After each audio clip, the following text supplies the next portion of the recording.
comme je l'avais indiqué, Christophe Geoffrey de Nutanix. Christophe, bonjour. Bonjour. Alors Christophe, vous êtes architecte en relation avec les équipes produits. Exactement. Chez Nutanix. Alors qu'est-ce que ça veut dire ?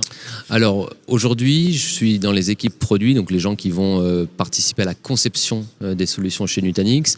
J'ai un rôle d'architecte, donc c'est-à-dire que je fais la liaison entre les équipes produits et les gens de l'engineering. Et sur un sujet en particulier qui me tient à cœur, c'est le sujet cloud native. Donc on est typiquement aujourd'hui au KCD présent pour ce sujet-là. Et c'est vrai qu'on a depuis maintenant pas mal d'années chez Nutanix des offres autour des containers, autour de l'orchestration des containers avec Kubernetes pour nos clients. Et donc je participe à la conception de ces offres-là. Bon, tous nos lecteurs connaissent Nutanix, mais néanmoins, ma question est assez simple. C'est au début, vous étiez le champion de l'hyperconvergence, donc ça c'est il y a très longtemps. Aujourd'hui, vous vous présentez comme le champion ou un des champions de l'hypercloud. Et donc on a fait part la semaine dernière d'une enquête qui montrait que la plupart des entreprises aujourd'hui ont 2 clouds ou plus, et il y en a même presque 40%, je crois, qui ont 4 clouds et plus. Donc on est vraiment dans l'ère du multi-cloud, éventuellement du cloud hybride, parce que les gens veulent garder leur propre data center. Dans ce nouveau monde dans lequel on est, où on est Nutanix, et qu'est-ce que vous proposez comme type de service ? Alors c'est vrai que si on revient un tout petit peu dans le passé, le terme hyperconvergence nous a été beaucoup rattaché. C'était une manière relativement simple d'expliquer ce qu'on faisait.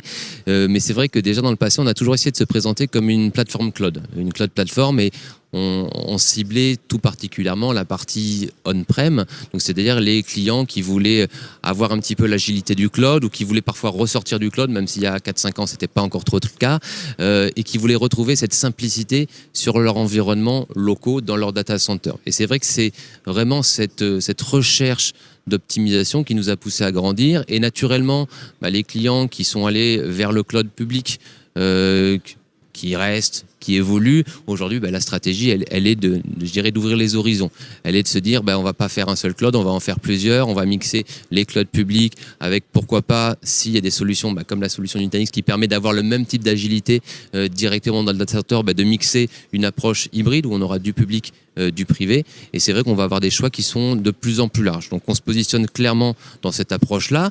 On a améliorer, je dirais, la stratégie globale, parce que c'est vrai que maintenant, depuis 2 ans, on a passé pas mal d'accords, en particulier avec Amazon et Azure, où on a aujourd'hui nos plateformes Nutanix qui sont présents directement chez ces hyperscalers. Donc, ça permet d'apporter encore plus de simplicité aux clients pour tout ce qui est migration. C'est vrai que souvent, un des soucis que les clients rencontraient avec le cloud public, c'est que chaque cloud public avait un petit peu ses spécificités. Donc, c'était difficile de passer d'un cloud public à un autre. L'idée, c'est que nous, on va apporter une couche d'adaptation sur ces clouds-là. Donc, on va avoir un langage que je qualifierais le langage Nutanix, qui va permettre de commencer peut-être chez soi, d'avoir des services classiques de machines virtuelles, de containers, de database as a service, de stockage on-prem, et ensuite on va chez un hypercloud du type Amazon, du type Azure, où on a déjà la compatibilité Nutanix, et donc la migration est complètement transparente. Il n'y a pas besoin de faire d'adaptation. Et donc c'est vrai que ça répond vraiment aujourd'hui à un besoin des clients, qui est cette mobilité entre les clouds pour construire cet hypercloud ou ce cloud hybride en le faisant de la manière la plus simple possible. Vous n'avez pas cité Google. Alors c'est vrai que pour l'instant, il n'y a encore rien qui est fait avec Google. Il y a certainement des travaux en cours, et j'espère qu'on pourra faire des... Juste avant vous, on recevait un représentant de Scaleway, donc évidemment il y a tout l'écosystème des offreurs de cloud français.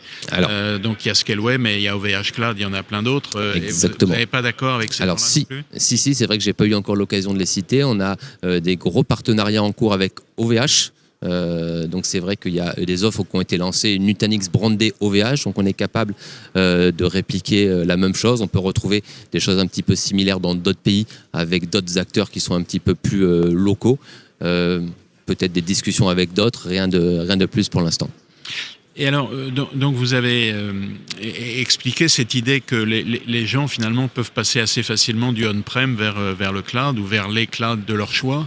Et vous avez fait allusion à cette idée de revenir sur le on-prem pour des raisons diverses. Est-ce que c'est et on en parle un peu ces derniers temps, ne serait-ce que pour des raisons de coût, Ouais. parce que c'est tellement facile de lancer des applications sur le cloud public. Après, on ne sait plus très bien ce qui tourne et finalement la facturation continue. Est-ce que c'est un mouvement que vous constatez, vous ? Alors, c'est un mouvement que l'on constate aussi. C'est une certitude. Pour autant, ça nie pas à tous les avantages que le cloud public peut apporter, hein. Je pense qu'il y a des cas d'usage qui vont correspondre à chacun des clouds. Vous le facilitez, ce mouvement. Alors, nous, on le facilite. Alors, on le facilite dans les deux sens. On le facilite pour y aller, on le facilite pour revenir. Donc, c'est vrai que ça permet vraiment de suivre le besoin du client. Après, les raisons, on discute avec des clients. Il y a des clients qui nous disent, ah oui, ou même il suffit de lire la presse, hein. On voit bien des clients qui font marche arrière, alors souvent pour des raisons justifiées. Je pense que le coût en est une importante, hein. Mais c'est aussi peut-être des clients qui sont allés sur le cloud public en pensant peut-être faire des économies, ce qui était peut-être pas le bon choix. Le cloud public a énormément d'avantages, mais c'est plus des avantages d'agilité, par exemple. C'est pas des avantages de coût, on le sait bien. Ce qui était vendu quand même par certains acteurs. On essaye toujours de vendre. Kubernetes dans tout ça, parce qu'on est quand même au Kubernetes Community Day, quel rôle joue-t-il dans votre activité ? Alors, c'est un rôle très important. C'est vrai que c'est un sujet qu'on a commencé à aborder déjà il y a pas mal d'années chez Nutanix. C'est quelque chose qui, pour nous, était un des workloads d'avenir, dans le sens où c'est vrai qu'on a vu la montée en puissance des machines virtuelles il y a maintenant une quinzaine d'années. La nouvelle manière de transporter de l'application, d'installer, de déployer de l'application, c'est le container. Ça, je veux dire, on n'en démordra pas, c'est simple, c'est efficace. Il y a une vraie passerelle de translation qui est apportée par le container qui fait que n'importe quelle application peut être envoyée à peu près n'importe où de manière extrêmement simple. Et quand on commence à faire ça à l'échelle, c'est vrai que Kubernetes s'impose comme étant un petit peu l'orchestrateur de choix par rapport à ça.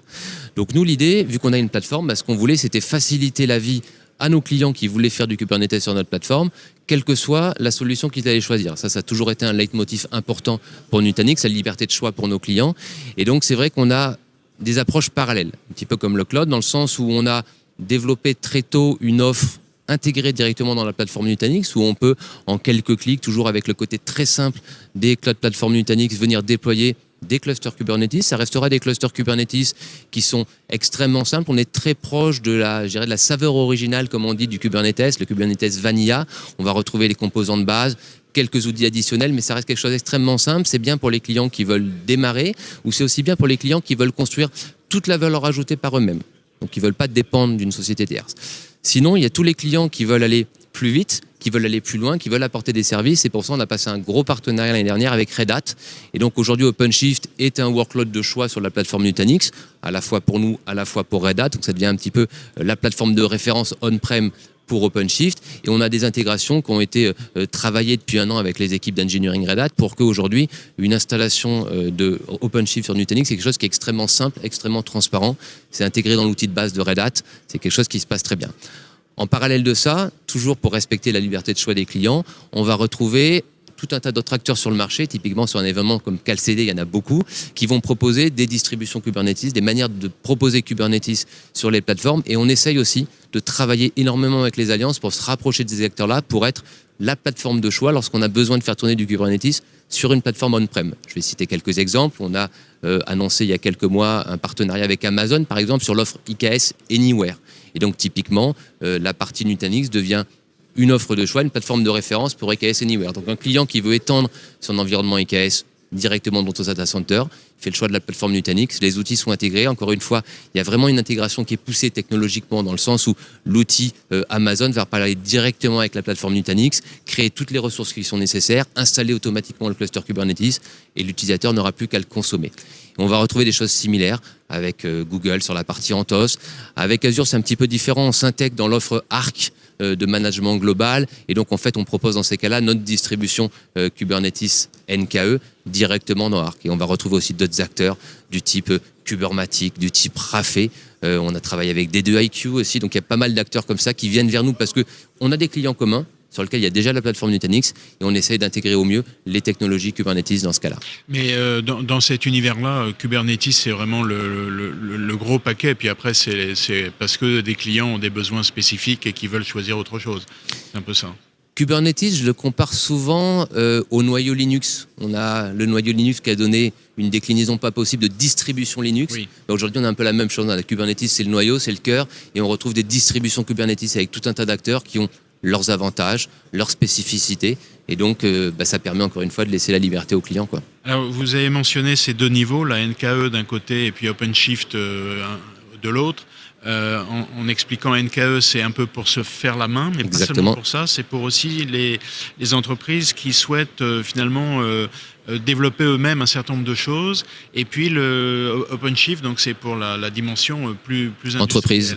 Exactement. Est-ce qu'on peut passer facilement de l'un à l'autre, ou si on a dans l'idée que de toute façon on va utiliser OpenShift, il est peut-être préférable de démarrer directement avec OpenShift? Alors, ça peut être préférable. Je dirais que si on fait ça, c'est pas parce que c'est difficile de migrer. Je pense qu'un des gros avantages de Kubernetes, c'est qu'il y a une API qui est unifiée. Et quelle que soit la distribution qu'on prend, le langage, il est commun. Ça, c'est intéressant parce qu'on peut très facilement, lorsqu'on a créé une application qui est faite pour tourner sur un cluster Kubernetes, on a défini un certain nombre de fichiers texte qui définissent exactement ce que l'on va déployer.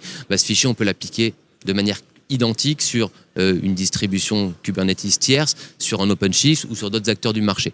Donc c'est vrai que la migration en général se passe relativement bien. Limite, le seul point qui va être le plus problématique ou sur lequel il faut faire attention, c'est la partie données, la partie data. Parce qu'en fonction du type d'application qu'on va faire tourner, parfois les datas sont quand même assez fortement attachées à la plateforme. Et donc dans ces cas-là, il y a des solutions sur le marché. Certaines sont présentes ici. Je pense à Kasten par exemple, avec qui on travaille beaucoup, qui vont être capables de faire une migration, un backup des données, une restauration sur un autre cluster en faisant des mix entre un cluster OpenShift et une autre techno typiquement. Donc ça marche vraiment très bien. Il y a un mot que vous avez utilisé quand même à plusieurs reprises, c'est le mot facilité. Oui. Et pourtant, les containers ils sont quand même associés malgré tout à la complexité. Complexité ne serait-ce que de par le nombre. Des conteneurs, ça se compte par dizaines de milliers. Et donc, même si on a tous les outils du monde, gérer des dizaines de milliers alors je ne sais pas comment on peut d'objets, on va dire, d'objets qui naissent, qui vivent et qui meurent, c'est quand même compliqué. Comment vous associez ce paradoxe, d'un côté la facilité que vous avez utilisée et puis la complexité qui est sous le capot, si je puis dire? Alors, c'est vrai qu'il y a une courbe d'apprentissage qui est inhérente à toute technologie. C'est vrai pour les conteneurs. Alors, est-ce qu'elle est plus importante ou moins que d'autres, je ne sais pas. Je pense qu'il y a 20 ans, quand on revient en arrière, quand on a vu arriver la virtualisation, pareil, on partait de quelques serveurs bare metal classiques et on s'est dit, oula, on va gérer des centaines de machines virtuelles. Ça s'est plutôt pas mal passé, on est allé aux milliers. Aujourd'hui, c'est vrai qu'avec les containers, on commence peut-être à des milliers pour aller vers des dizaines ou des centaines de milliers. Il y a une terminologie qu'on emploie beaucoup dans le DevOps, c'est le paradoxe du pet versus cattle, donc en gros des animaux de compagnie versus les troupeaux. Et je pense que ça résume bien la manière dont on gère ce paradoxe, dans le sens où quand on veut gérer des choses de manière très personnelle, les fameux animaux de compagnie, chaque animal de compagnie va avoir sa spécificité, on va le gérer de manière très unitaire. Quand on passe sur un mode de type troupeau, un mode qui est le mode industriel en fait, on va pouvoir scaler beaucoup plus facilement parce qu'on a les bons outils. Kubernetes, typiquement, fait partie de ces bons outils parce qu'il est capable d'orchestrer à l'échelle une quantité très importante de containers. On aurait juste des containers à la main, ça serait impossible. Avec des outils comme Kubernetes, plus l'écosystème qu'il y a autour en termes de gestion, en termes d'administration, en termes de monitoring, je pense que passer juste la phase de courbe d'apprentissage, on a une solution qui est très fortement industrialisée et que je trouve, à l'usage au quotidien, efficace à gérer. C'est marrant cette métaphore que vous avez utilisée. Là, j'ai en tête une vidéo que vous avez peut-être vue. C'est un berger en fait qui envoie son chien récupérer un troupeau de moutons. Et dans le troupeau, il y a, sur la vidéo, on a l'impression qu'il y a peut-être 1000 moutons, peut-être plus. Et le chien, à lui tout seul, il va chercher tous les moutons et il les ramène en groupe. Donc ça veut dire que finalement, les outils auxquels vous faites référence, c'est un peu l'équivalent du chien. C'est le chien de berger, comme quoi les bons outils, bien utilisés, ça donne de bons résultats. Oui, on parlait de DevOps, Régis. Est-ce que vous diriez qu'aujourd'hui, que Kubernetes, c'est l'outil indispensable pour nos spectateurs qui entreprennent cette démarche DevOps? C'est le point de rencontre entre les devs et les ops, qui est justement fameuse, où finalement c'est anecdotique et c'est pas le débat. Alors, indispensable, je ne sais pas. anecdotique, pas du tout. Dans le sens où j'irais pas dire que pour faire du DevOps, il faut Kubernetes. Non, parce que DevOps, c'est avant tout des méthodologies, une méthode de travail, apporter de l'agilité. Mais c'est vrai qu'il faut des outils qui vont permettre de faire ça. Le container en particulier a énormément aidé à apporter de l'agilité dans le cycle de vie du développement logiciel. Ça, on n'y coupera pas, dans le sens où le passage de la partie dev à la partie prod, les différents allers-retours, tous ces cycles-là ont été énormément optimisés par les containers. Et comme on le disait juste avant, les containers tout seuls, ça peut être difficile à gérer à l'échelle. Donc un orchestrateur comme Kubernetes devient indispensable dès qu'on veut passer à l'échelle sur la partie container. Ça permet aussi d'apporter un langage commun à pas mal d'acteurs. Et c'est vrai que Kubernetes aujourd'hui est devenu un petit peu le standard sur cette partie orchestration de containers. On a eu il y a quelques années différents produits qui pouvaient exister. Le marché s'est quand même fortement tourné vers cette solution-là. C'était peut-être pas la plus simple, mais c'est la plus efficace et c'est celle qui permet, à mon avis, d'aller le plus loin en termes de scalabilité. Très bien. Dernière question, Guy, peut-être ? Oui. Finalement, votre activité, elle est quand même fortement associée à celle des opérateurs de services cloud. Vous n'existez, je ne veux pas dire vous n'existez qu'au travers d'eux, mais tel que vous vous positionnez aujourd'hui, il y a très peu d'entreprises qui vont utiliser vos solutions uniquement on-prem. Si elles utilisent vos solutions, c'est qu'elles ont l'idée, ou qu'elles l'ont déjà fait, d'aller vers le cloud. Donc, vous êtes intimement lié à l'écosystème des acteurs du cloud. Est-ce que ça, c'est une problématique que vous intégrez dans votre stratégie d'entreprise ? Alors, je ne l'exprimerai pas comme ça, parce que c'est vrai qu'on est lié avec eux, mais on n'est pas dépendant d'eux, dans le sens où aujourd'hui, Nutanix a été créé parce qu'il y avait des besoins d'agilité au départ dans le cloud privé, dans les data centers des clients. Et aujourd'hui, ça reste encore une partie importante de notre activité. Aujourd'hui, pourquoi on a cette dépendance avec les clouds publics ? Parce que les gens aussi sont curieux d'aller voir ce qui peut se faire de manière différente. Et donc, on a construit notre stratégie autour de ça. Notre stratégie, elle évoluera en fonction de la manière dont va évoluer le marché. Si demain, on voit qu'il y a de plus en plus de choses qui vont vers le cloud public ou qui cherchent comme ça à avoir de l'agilité sur différents types de plateformes, on accentuera sur ce genre de développement. Et si demain, pour des raisons de coût, pour des raisons de conformité, il peut y avoir tout un tas de raisons qui font que les gens vont se désintéresser ou diminuer leurs investissements dans le cloud public, on sera toujours aussi là pour leur permettre de réutiliser leur data center de la manière la plus efficace. Bon, puis il est peu probable que les opérateurs de cloud disparaissent. Non, franchement, il y a aussi de grands avantages sur cette partie-là, donc j'en doute point du tout. Régis, merci beaucoup d'être venu nous voir sur le plateau, et puis à une très prochaine fois, j'espère en tout cas. Merci à vous. Merci. On va enchaîner avec Emmanuel Bernard de Red Hat qui va nous rejoindre dans quelques minutes sur le plateau. Encore une fois, merci à tous. Merci Régis. Merci.